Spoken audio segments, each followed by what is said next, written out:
Hi, how you doing? Hello. I have another dope question that came in. It came in September 30th. Okay, it's one of my girls. Love you so much, girl. But before we get into this question, I want to say welcome to the channel. Come on in. My name is Faye. For those who do not know me, how you doing, girl? And this channel, just in case you do not know, is for women, married or single moms, or you're still trying to figure out your track through life, what God has for your life.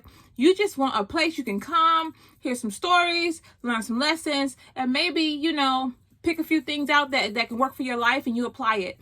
I don't have all the answers, but what I do have, I will freely give it to you. And I really hope you can use it to better your life and to walk in your purpose that God's given you. And so welcome, welcome, welcome. Come on in. Today we have a question. And our question is, how did you transition from singleness to marriage? That's the first question, okay? And so, how did I transition from singleness to marriage? That's a good question. Okay, so I would say the transition from singleness to marriage for me was, it was just super, what's the word for it? It was just super sweet. It was bittersweet. One, I was a single mom, and so I had figured out a way to survive and even start to thrive as a single mom. I had relearned who I was as a woman. I was super excited to be a mom. I was very confident in that space, learning how to survive, learning how to hustle, learning how to make it. But something a lot of people don't tell you is that when you come into trying to unify in a marriage with a man, you gotta hang that single mama stuff up. Not single mama stuff up, but that independent stuff up. Cause your husband to be ain't trying to be in a relationship with this strong, super hooky, whatever, independent woman. He wants someone who's kind, who's nice, who's gentle, who sees him, who loves him, who's nurturing, who knows how to cook, know how to clean, know how to make him laugh. He wants a companion. And when you the single mama, gotta get it how you live, gotta figure this thing out. I'm on my own out here. Can't none of y'all tell me nothing. I'm a boss, whatever. That's cute and all when you single. But when you get married, baby, that's gotta die. That's gotta die. You understand me?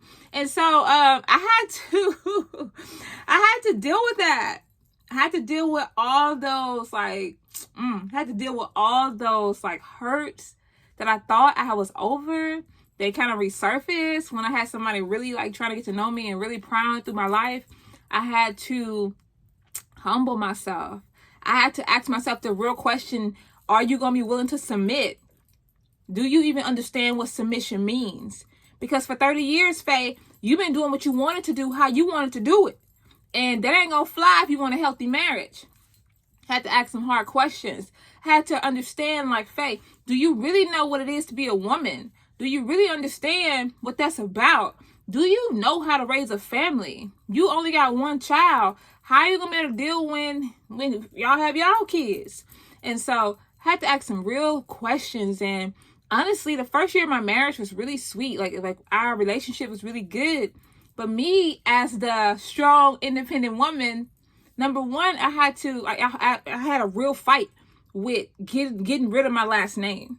That meant a lot to me because I had literally fought to build my name. I was embarrassed. I was literally talked about. I went through a lot fighting through overcoming being a homeless single mom.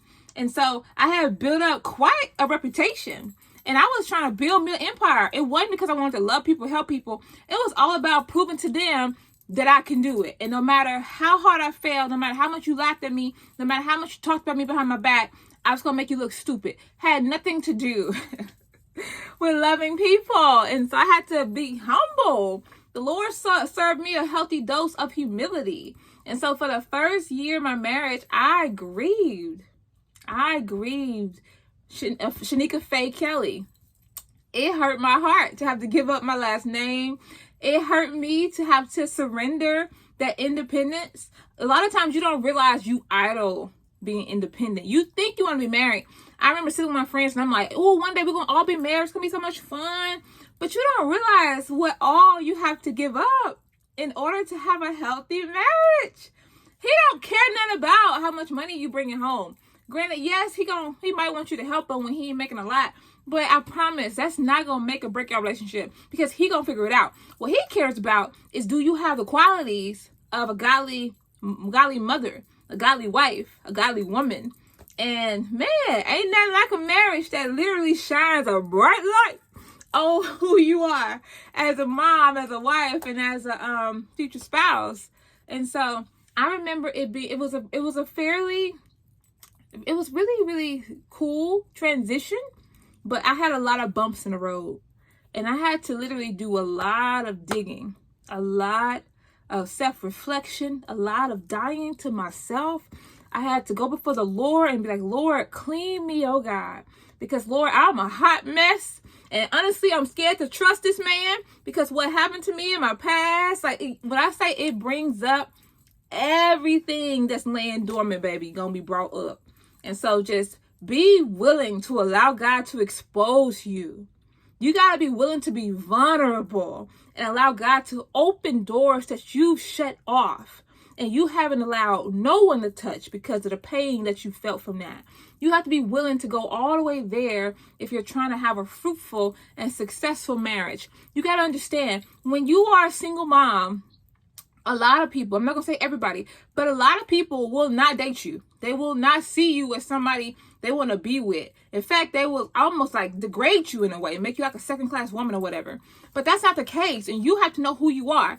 And you have to be willing to do the work that you must do to be healed, to be made whole, to come into agreement with what God has already told you about yourself. It don't matter how hard you fail. It don't matter what happened to you. It don't matter what happened. All that matters now is, do you agree about what God said about you? The Lord said he loves you. He said there's now no condemnation for those who are in Christ Jesus. A lot of times, a lot of us be holding unforgiveness and be holding all this stuff in ourselves. And we be like so like mean and so low down in a sense to ourselves. You don't even feel like you're worth it. I've run into a lot of moms who don't even feel like they're worth it. They don't even feel worthy to get married. And how do I know that's a true feeling? Because I felt the same way. For about a good 3-4 years of being a single mom, I actually counted myself out. I was like, no one's gonna want to marry a single mama, number one. And number two, I'm just not cut out for that. I'm not cut out for marriage. And so you have to let God renew your mind, girl. You got to be renewed in your mind. Your heart has to be healed, and you have to deal with the baggage that you stuffed down so deep, all the strongholds that have attached themselves. You have to get rid of the bitterness, get rid of the unforgiveness. But my transition was beautiful. It was a beautiful nightmare. But God did a mighty work in me.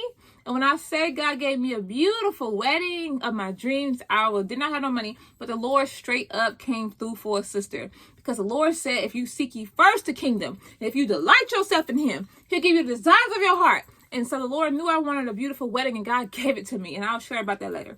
But y'all, my transition from being single to marriage, I had a great time being single, became a single mama, learned who I was again, lived a few more years as a single woman, and that was super lit and super fun. But then I had to hang up Miss Independent Woman and learn how to be a submissive, godly wife. And I've been in the game for almost 4 years. We've been in the game, me and my husband, and I love him so much. He's definitely been all and everything that I could have prayed for. It's been a beautiful, beautiful marriage. And I just want to encourage women too, like, hey, in your waiting, don't grow weary. Be patient. I know women who literally, they have a whole list. If you ain't got a list, get your pencil and paper and get your list back going, okay? They have a whole list, and as the years go by, they get desperate. They'll literally start being like, well, he ain't got to have none, but he ain't got to have that. Let me take it off. He ain't got to even have a job. I'll take care. I make enough money. You'll start taking stuff off your list because you're getting desperate. Wait on the Lord. Wait on the Lord. The Lord got you. He's not going to leave you hanging. He knows the desires of your heart. If you just will allow him to deal with the stuff that's within you and help you become that wife that you need to be in order to receive that husband, I'm telling you, the Lord's going to blow your mind. I am a living witness. The Lord has blown my mind. I have a beautiful husband, I have a beautiful family, and it's all God. It's all God. Even how me and my husband met, it is all the Lord. It's all the Lord. And I want to encourage you, continue to wait. The Lord knows what you want. He knows what you need. Let him work on you. Let him finish what he started. And I promise you, everything's going to come together. But I love y'all. Y'all hit the like and subscribe button for me if you enjoyed. Also, feel free to share. I hope you have an amazing day. Take care.